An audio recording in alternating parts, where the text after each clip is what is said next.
Hello, everybody, and welcome to this week's Global Domination, where I have one of my favorite agents that I've met over the course of the last several years, ever since we both affiliated with EXP, almost 5 years ago, over 5 years ago. Alex Montagano out of Indianapolis, Indiana. And look, here's something that is very unique, right?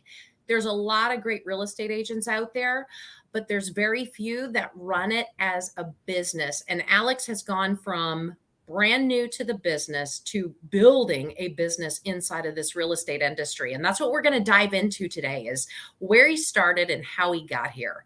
Because this is pretty impressive, everyone. And Alex is one of those that shares and pours into people. And we're also going to talk about how many superstars that you've coached in this business and that they're successful because of you, Alex. So welcome today. Oh, awesome. Thanks so much for having me, Stephanie. I am thrilled to jump in and have our conversation today. This is going to be awesome. So let's dive back to the very beginning. I always love for people to understand, where the heck did Alex come from and how you landed in real estate? Yeah, so I graduated from college in 2009, and, not knowing what you don't know, 2009, what a great time to get into the job market. And I thought I really had the system figured out. We had to do 2 internships in college to graduate. And so I did one and then figured I'll just get somebody to hire me. I'll count my first 6 weeks at my new job as my internship, and then I'll get my degree from Butler University, and I'm good to go. Well, nobody would hire me. Could have been the college thing. It could have been the fact that it was 2009. And bad economic times.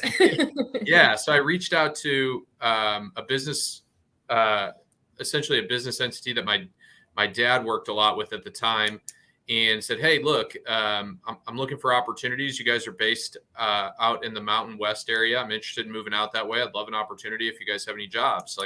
My family, you've been great to us, and we've also been great to you. So let's find a way to work together." And she was like, "Sorry, we have no jobs for you." So I sent a handwritten note back and say, "Hey, thank you so much for the consideration and the opportunity, as well as the friendships that you've shared with my parents over the years." Boom, phone rings from the vice president of the company, and she's like, "Alex, that was awesome. We'll fulfill your internship. Come out here, and if you do a great job, maybe you earn a sales position somewhere in the United States with us." So they fly me out to Salt Lake City, Utah. I live in an extended stay hotel, and I get into the sales world and finish my internship. And they're like, "Cool, now you get to go back home to Gary, Indiana, and you have a job there." I'm like, "I don't want to move to Gary. Gary's not a place I want to live." And they're like, "That's where your job is. And you get a company car and a gas card. Oh, and by the way, you're 23 years old in an industry that's much older than that. This is a heck of a job opportunity." Cool, done. I'll sign up for it. So I move home and I live with my parents. And 9 months into the gig, all my buddies are doing the victory lap in college. They're having a great time, and I'm selling railroad material for the largest privately owned railroad material distributor in the world. Great job. I mean, it was a job that probably the projection was a couple years in, I'd be making over $250,000 in fees and opportunities and expense accounts and entertaining and all that stuff. And my dad was one of the company's biggest clients. And what originally started as my dad just helping me understand the railroad industry became cross dinner tables of product and material that we had. And this was great. So I called the vice president and I'm like, "Look, I'm not trying to undercut you, but I'm at this company for a reason. Give me the account. Let me take control of this. Give me access to the owner, and I can push product fast," because my dad's always asking about it. And not asking to buy, but more asking for curiosity in the projects that he managed and things like that. So it's a great opportunity. Things are starting to go. And, my dad was somebody at the time who suffered from a lot of health issues, and the company that he worked for went behind his back and looked into some of the fine print details of the contracts that I was putting in front of him. And coincidentally enough, he'd never signed a contract with me because he had a protocol every step of the way in terms of how he did things. And it was always 3 quotes. So every time I talked to him, it was like, "Hey, we're going to push this deal through." And he's like, "Still waiting on a quote. Want to make sure we're getting the best deal for the company that we had." So even though I was this kid, he wasn't doing anything to help me out. He was just saying, "Do you have a product?" And what the beauty of it was, is we controlled our own pricing because we were a privately owned company. Well, one day this company walked in and said, Nick, thank you for 37 perfect record years. You've been amazing. We don't want to pay your medical bills anymore. We're going to fire you for nepotism. Whack. Cut my dad at the knees, 4 years from pension in the real estate industry. And there'll be a tie back to why that's relevant. That's just not a sob story to pull on your heartstrings, but it kind of has helped mold and make me the kind of business person I am today. So they essentially cut my dad at the knees. And my dad at the time, like I said, he was 11 years with the company he was at. He was 37 perfect years in the industry. And he was somebody that was respected nationally. So I would say, like, how we go to real estate conventions and everybody knows who Stephanie Gillison is, everybody knew who Nick Montagano was. It was unbelievable. And so I immediately am like, I have no interest in this industry. Hey guys, I quit. And they're like, well, you have to give your car back. Hey mom, can you come pick me up? I can't get home. She's like, what did you do? And I'm like, I quit. And she's like, Alex. And I'm like, I don't care. I'll figure it out, but I'm not supporting this stuff. So I quit and I started kind of bouncing around. I tried out for an independent baseball team because I didn't want to work. And my friends were partying. So I was coming down to Butler. Butler basketball was like booming out of control. This is the year they went to the national championship. Yeah. So I'm sleeping on my buddies' couches. I'm the only guy who had a job. So I'm showing up with cases of Coors Light every weekend. We're partying away. It's great. And my mom finally calls and she's like, Alex, I'm cool with you having all this fun, but don't ask your dad or I for $1 when all this money runs out. I'm like, yeah, but Butler's playing. Who cares? So fast forward, money runs out, independent baseball falls through, and the Indiana Pacers call about a job opportunity. So I take a job there. Great job. Learn how to sell. It's like a Wolf of Wall Street environment. You make a sale, you beat your chest, you stand on the table and you ring a bell. They're cutting your ties off for the biggest sales. I mean, it's this wild environment, but you really learn the cutthroat nature of sales at that point. And so they wanted us to make 100 phone calls a day, but I learned very quickly that if I make 1 or 2 incredible relationships every day, the number of phone calls really don't matter because the deals come behind the door instead of, sometimes just picking up the phone and calling. So I was the first guy in my group to get promoted at the opportunity. And then all of a sudden the NBA lockout happens. And I'm like, hell, hey, you can't pay us. And they're like, wow, Alex, you're the only person that's asking this. And so if you can ask this, well, you should know the writing is on the wall that you should not stay. So I'm looking at other opportunities. And at this point, tech is booming out of control. This is 2010, 2011.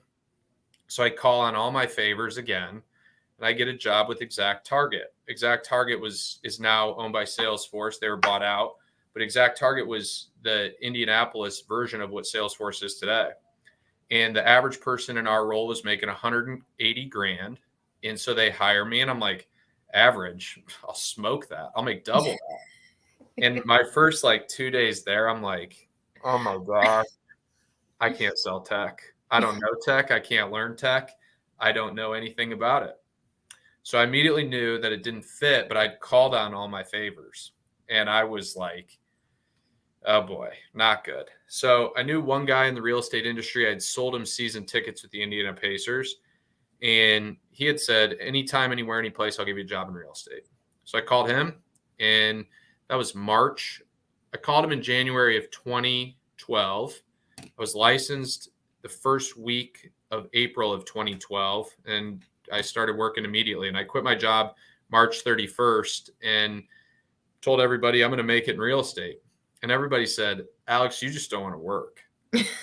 And I was a walk-on in college who earned a scholarship. I was first to be promoted with the Pacers in the group. I knew how to work, but I wasn't passionate about anything. So when you have a boss that's pushing on your buttons to hit a quota or come to work certain hours, it's like, I don't need to be micromanaged. I need to be cut loose. Let me go. So I got into real estate in 2012. I was with Century 21 and I was on a team.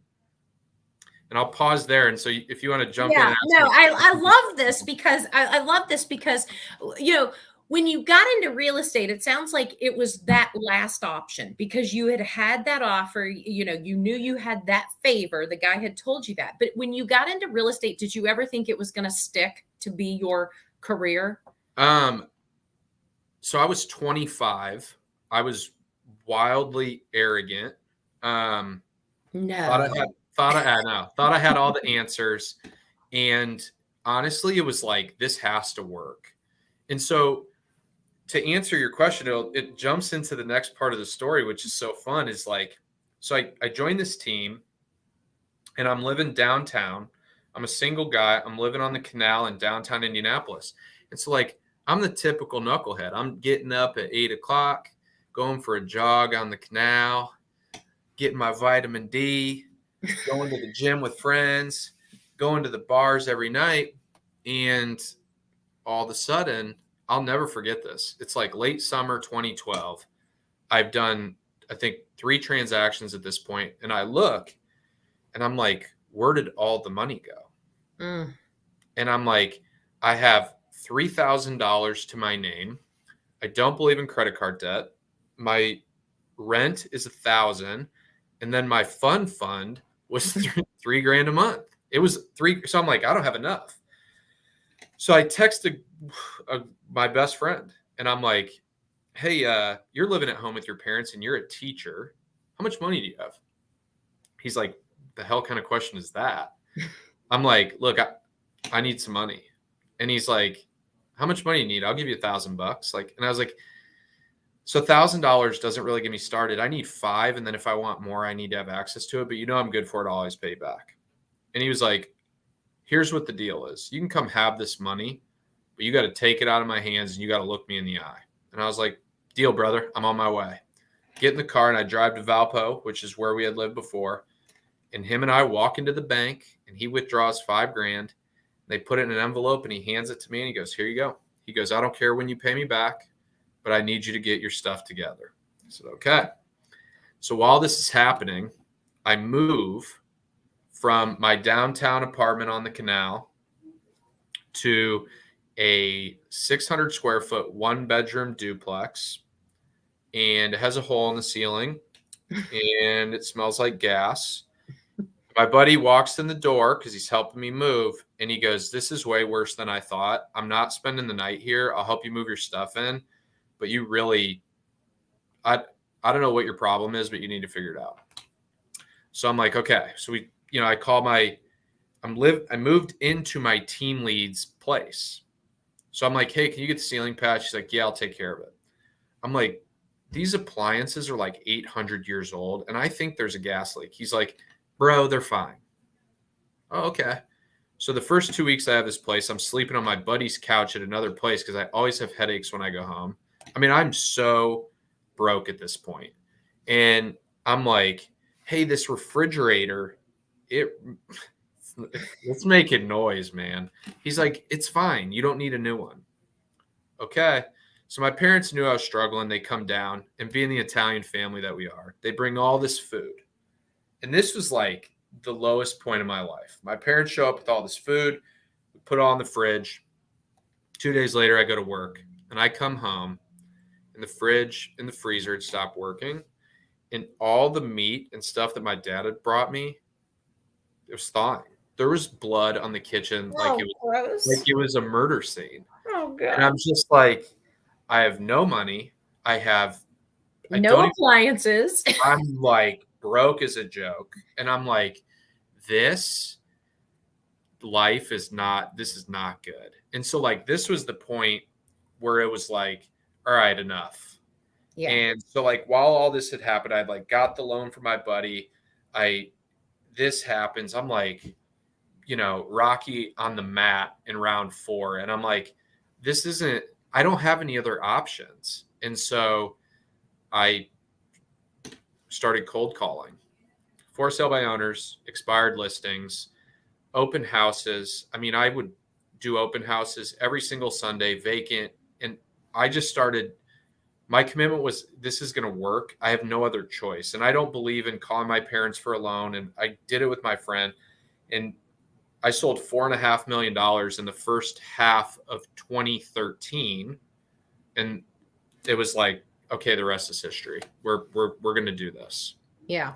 Off to the races. Yeah, it was. So like what's really, and I valued that time. Like that is what made me who I am today. But also there's a lot of people that when they get started in this industry are broke and struggling and don't know. And so lost. Yeah. and it's like, look, it's scary. I remember I used to tell my friends, they're like, Alex, we will pay for you to come to the bars with us. We want you to come hang out with us. And I'm like, guys, you have no idea how pathetic this feels. I'm not doing it. I need to get this right. And it was like you kind of hunker down and I would go to work and I would go home. And all I started doing was working. And it was like, I got to pay my friend back. I got to get my feet underneath me and I have to create something that becomes a sustainable business model. And so at this point, when I was like getting into the business, it was like, you were hearing stories about short sales and foreclosures and, the recession and what it did to so many people in the industry. And it was like, okay, here's what we're going to do. We're going to build a real estate business with 3 pillars. And the first pillar is that will be recession proof. The second pillar is that I'll create a business that'll allow me to be a good spouse down the road whenever that time comes. And the third will let me be a great dad when the time my kids come. And so everything that I did in my business, I took the short term out of it.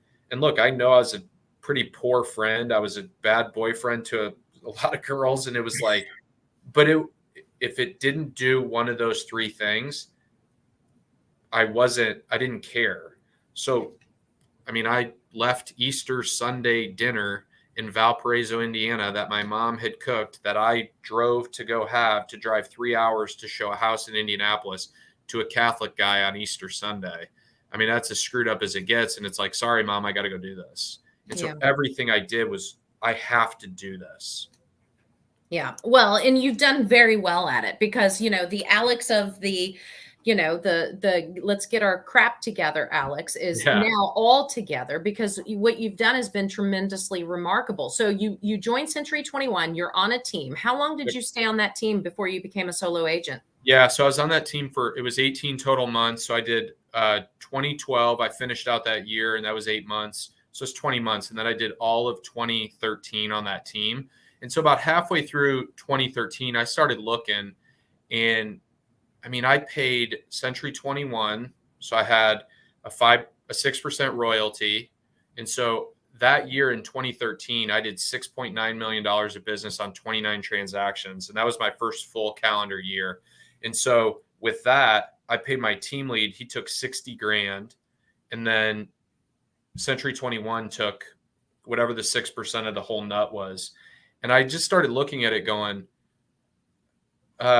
I wanted to be on a team for 3 years. Why do I feel how I feel about this whole value prop of how much money I'm giving away? And so what I started thinking of is how many leads did I take from my team lead? It was 4 of the 29 deals were leads that were handoffs. Everything else was self-generated through open houses, FSBOs, expired, or Spear. And so then it was in a crunch time, do I have access to what I need? And so what I started finding is like, when it was time to make critical decisions about being a business owner, like that is what it took for a brand new agent to win a deal. I wasn't getting what I needed. So I was like, you know what? I'm going to go somewhere else. So about the back half of 23, I started really looking at, and I narrowed it down to 2 RE/MAX brokerages. One was going to be a luxury team and join on as a team member and get into the luxury side. And then I met with an agent who honestly, it felt like I was meeting with like my mom. And it was like, Alex, you could really start to build something special. You should come here. We'll figure it out together. And you can start laying bricks for your future self. And honestly, that was the best decision I had made centered around business because I had the ultimate cheat code. No wife, no kids, no distractions, unless you self-chose those distractions. So I went to RE/MAX in 2014. I started there January 1st, 2014, and started on the ground there. So the first year there, I did $5 million as a solo agent. I made the exact same net money as I did doing $7 million on a team, but I started building something. Yeah.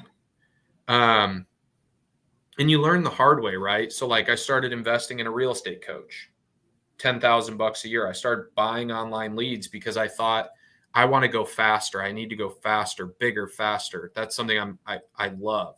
It's like the adrenaline for me. And in 2018, Drew Schrader came calling and was like, hey, he had just joined EXP. We had done some deals together. We had a ton of mutual friends. And he's like, you should really look at this.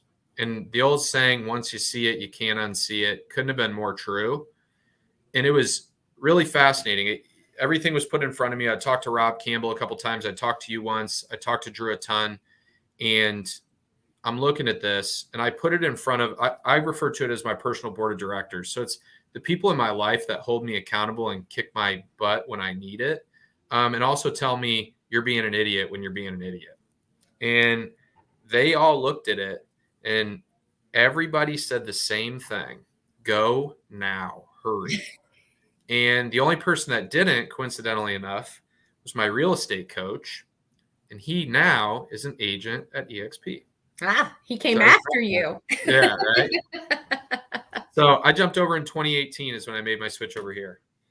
Here's what I love so much, and this is what I'm so excited to have you on here and share this story because, we all, so many agents get into the business and they die still doing the agent world, right? Oh my gosh. And I love how, you are young, you're still extremely young. And what you have built in the 5.5 years at EXP is unbelievably remarkable. Now, that has a lot to do with Alex Montagano and who you are as a person, right? And you've got the grit, you've got the grind.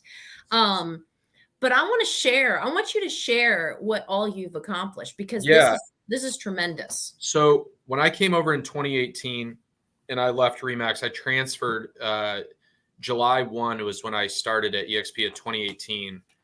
And I transferred 6 listings in one, I think it was a $700,000 purchase.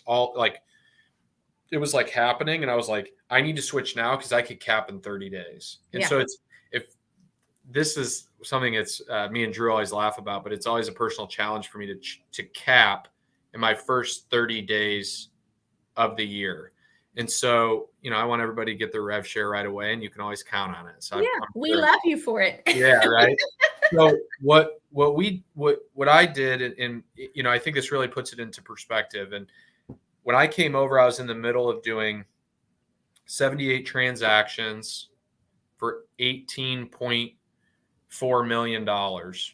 I made $480 some thousand in fees. And at the end of 2018, I went to Europe, me, my now wife, and a couple of our friends. And I remember being over there being like, I'm so tired of this. I'm tired of the wheel. I'm tired of every deal, every deet from your clients, from your peers, because it's like there's so many, it never ends. And so nobody gets the level of service that they deserve, no matter how hard you try to squeeze 80 deals in a year at an average price point of $300,000. Like it just wears you out. And so the next year, I remember in 2019 in January, I barely worked. I didn't want to work. I was tired. I was like, leave me alone. Zillow calls, not answering them, but I'm paying for them anyway. Online leads. My lender, who's a great friend of mine, calls me. He's like, what is the matter with you? And I'm like, dude, I need a break. And at this point, it was like, all of a sudden it was like, hey, Alex, can I come work with you? And it was like, yeah, join my team. And you start distributing leads and you start sharing leads. And I'll never forget Daniel Leeper, one of my favorite people in the world. He's our director of sales on our team. He's just an amazing guy. In 1 week, he closed 3 deals of mine that I'd referred to him from Zillow. Forgot about him. I made 15 grand that week. And I was like, oh my gosh, I get it. So I started sharing leads. And to put it in perspective, I'm going to jump off the screen real quick because these numbers they matter. Let me pull this real quick. In 2019, I took a step back and did 67 transactions for 16 million bucks. In 2020, the craziest real estate market, the start of that COVID market, I started building a team. We went to 26 million on 92 deals. 2021, 53 million on 162 deals. 2022, 178 for 64 million.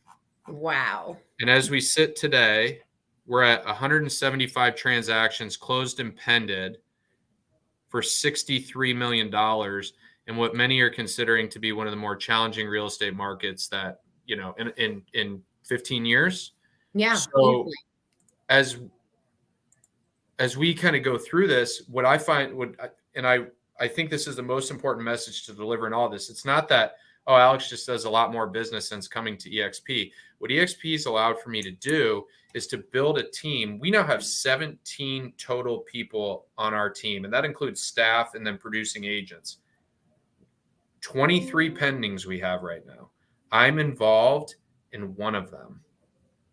So when you talk about the transaction treadmill and being a dad and being a spouse or being a friend or taking care of your health, whatever that may be, this industry does not care about any of that. And honestly, where I've really wrestled is like, I'm a great realtor. I love what I do. I care. I'm passionate, and I will work anybody under the table. And honestly, that's, I think, why you and I jam so well. Is like, that is you to a T. But if you continuously work on the same thing, like, there's only so many hours to scale and sell so many deals. So what we've now focused on, how many people can I bring along for the ride? Yeah. It's way more fun with way more people involved. And so 22 deals right now are being facilitated by 16 other people whose lives are being changed because they're producing more business in the hardest real estate market we've seen in 15 years. So if one thing you told me is, we talked about this stuff, I would say probably 6 to 8 months ago, was, man, it's a real goal of mine to make sure nobody on my team falls out of the industry during this time. And you said, Alex, if that happens, it's completely unacceptable and your fault. Yeah. And we've grown because it's like, you know what, we'll keep them, we'll make them better, and we'll go get more of them. That's right. And that for us is really like, look, I go home, my quitting time at work is 2:30. I go to the gym at 3:00. My health has become very important to me because of what, my dad went through for the back half of his life. I focused on my health. So I go to the gym at 3:00, and then at 4:30, I walk in the door and I get to play with my kids and talk to my wife about her day every single day until we put the kids to bed. And I really try to fight the idea of like, do I get on a work call? I don't want to do it. And I don't want to get on the work call. I want to be dad. My kids are, we have twins. They're 17 months old today. And so they're walking, they're getting ready to talk. The other day I was like, bye, buddy. And he's like, bye. I'm like, oh man, that's a new word. Did anyone hear that? So it's like, I love real estate. I love what it creates the opportunity to do, but I also love what it allows me to do. That's right. When ran like a business. And that's what's exactly what you've done. And you're so well at helping others figure that process out, which is what I love about knowing you. One of the things that you haven't mentioned, and I'm going to do this and because it needs to be told. One of my favorite stories of that aha moment because, EXP, you said, has taught you how to build that team and be in this business. But one of my favorite stories about you, you cap in 30 days. That's your goal. That's your mindset. Every 30, you're going to cap. But you also icon every single year, which means you hit a quota way above capping, and you get your stock back every single year. You get your entire cap back in stock every single year. And you've done that the five times that you've been here. You'll do it every year. That's the way you've built your team. I want you to share that story about how that was game changing. Yeah. So when I came over, one of the things I really evaluated was, if I sell the exact same amount of production that I do every single year, I go from 95 splits at Remax with all the fees they charge you to being an agent that's roughly paid 100% of their fees. And that's, it doesn't include an increase of stock. It doesn't include revenue share. It doesn't include all the other ancillary sources of income that we have. So I'm like, man, this is great. I'm going to do this. I'm going to be an icon. And the first year, it was 2018. I look up and it's like, man, without all these expenses from these other brokerages, I have a ton of excess cash because my monthly overhead is way down. Went and bought a rental property. Turned that rental property at the time. That was my third rental door. I now own 19 rental doors. I think my rental portfolio is over $4 million. And that's the only debt my wife and I carry. But in 5 years, five years, he's acquired 19 properties. Yeah. So, everybody complains about the interest rates and how it pushes investors out of the market this year. We've acquired 7 rental doors this year alone that all cash flow. And so, those are things I look at and say, wow, my future self will be incredibly grateful for this. But that's not the best story. The best story is all the stocks that we started accumulating by this. So like being a guy that was doing a ton of volume of transactions, I was taking advantage of the idea that you could take 5% of your fees and buy the stock, the EXP stock, at a 10% discount. And so I'm just accumulating these shares, don't really think anything of it. And I'll never forget the beginning of 2020, because for a guy that oftentimes can figure out an answer to something, when they were shutting everything down, I was pretty uncomfortable. I lost 30 grand worth of fees and transactions in less than like 3 days. And I came home and looked at my wife and said, I don't know what I'm going to do, but if they don't open the doors and allow us to sell real estate, I'm not in a good spot. Like, we're going to have to find something else. My wife's like, we weren't married at the time. We were getting ready to be married. And she's like, we'll figure it out. Don't worry about it. Well, all of a sudden, real estate's deemed essential business. Market takes off. But because EXP is the type of virtual business that we are, our stocks started going bananas. Yes. And I'll never forget, every day it was like going up $10, $10. Then EXP announces a stock split is coming down the pipe, and it kept growing and growing and growing. And it went up to $160 in split. I could never keep track of how many shares of stock I had because I had so many of them. And in 2020, at the end of the year, when I sat down with my financial advisor, he's like, Alex, I know you don't want to do this. Sell your stock. And I'm like, Russ, I believe in the company. I love what I do. The stock will always go up. And he's like, I promise, do this. We cashed 500 grand worth of stock in 2020. We ate the tax bill and paid it. And that 500 grand has allowed me to run my business how the heck I want, all the time, for whoever I need to, forever. And at so run back, that's 3 years ago. I was 34, no debt. And here's what's amazing about that. That was 2020 that you did that. 2020. That was 24, maybe 28 months after you had been with EXP. So It wasn't like you had 10 years to accumulate all that stock. No, it was amazing. So the big portion of my stock was being the icon agent, but then also, look, I had some of that stock that I had purchased for $6 and $4 a share. And when we sold it, it was somewhere in the ballpark of like 30 to 35 is where we ultimately sold at. But we had accumulated so many. Yeah. And then the growth of it was so exponential. So, when they say, what are your commission splits? What was so unique is that I was paying in a $16,000 cap. I was getting my stock back at $16,000 worth of value. And then the stock was growing 6, 7, 8 times. So I think there was some of the trade, which was so funny, was happening that stock I got at, $8 a share was sold for 4 times that. So $16,000 worth of stock was traded for $64,000. And so, people always ask, what are your commission splits? It's like, I make over 100%, and it's a lot of money.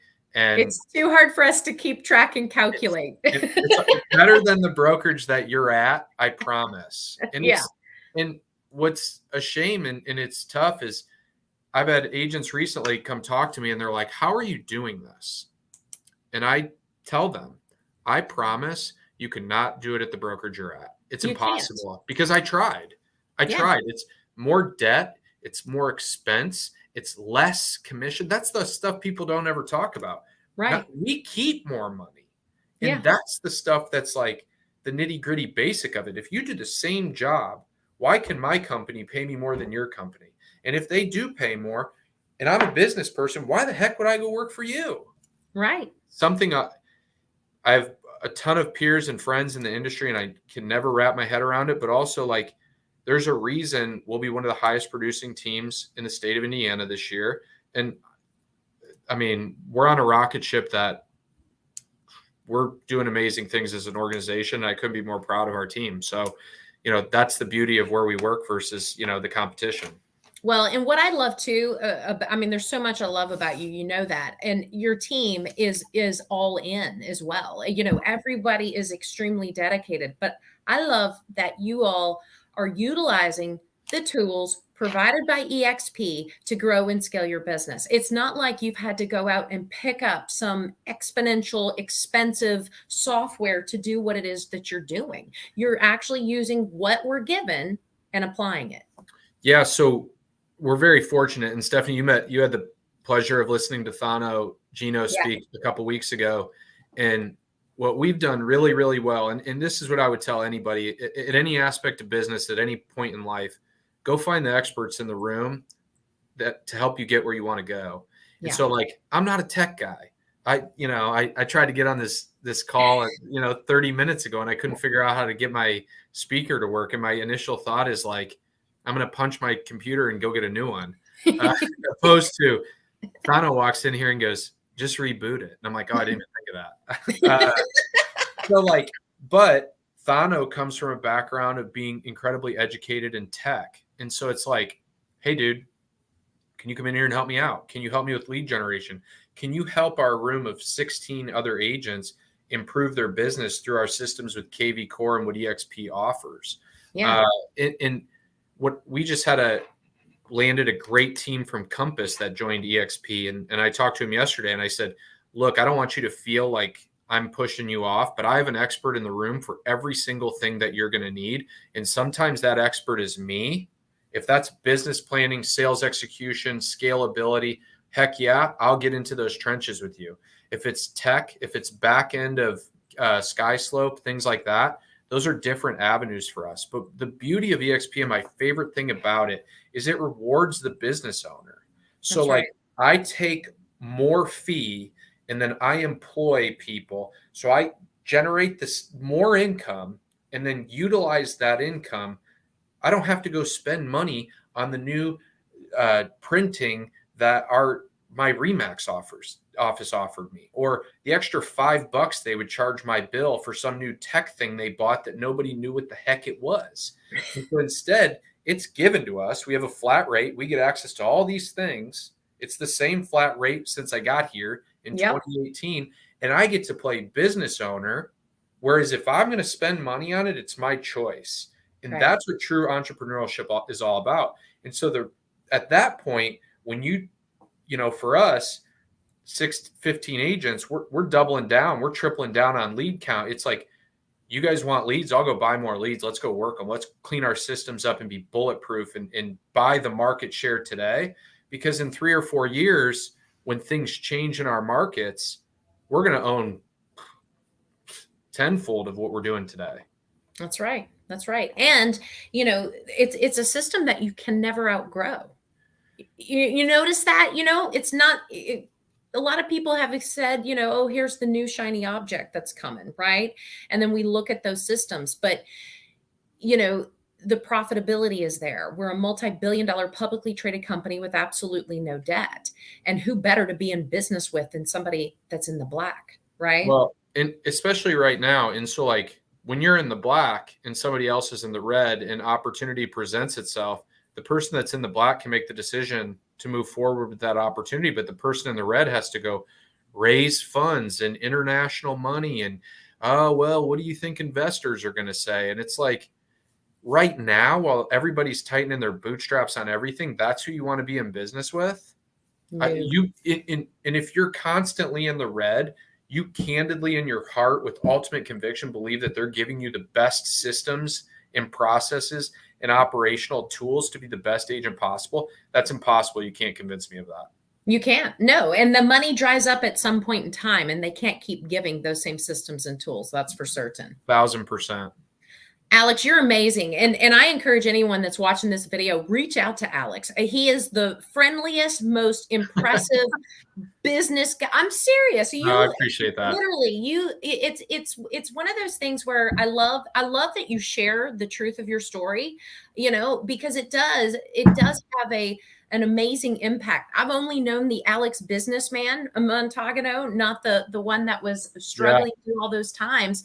But I'm glad to know that story, because look, everybody gets the grind and the grit and the passion from somewhere, right? And it's those that tell the whole truth and nothing but the truth that can help anybody move forward through it. Well, and I would tell anybody that listened to this, like, you can, I'll never forget the first commission I ever got was like $1,000. And I thought, okay, to make 100, I need to do this 100 times. It was so deflating. And everybody would always say real estate's limitless income. And I never believed it until I had some of my biggest years ever. And it was like, oh, we can really take this thing somewhere. And so, like, if you're somebody out there that's like wants to make this work and is willing to put in that, there is incredible reward to the person that pursues this with relentless passion. And you can accomplish whatever you want in this business because the pie is big enough for everybody to eat their unfair share. That's what I would tell you. You can take whatever you want. I love it, Alex. You are awesome as always. And seriously, I want anybody that's watched this today, feel free to reach out to Alex, message him through LinkedIn, Facebook, Instagram. He's everywhere, right? And there's not too many of you, right? Yeah, I'm pretty easy to find.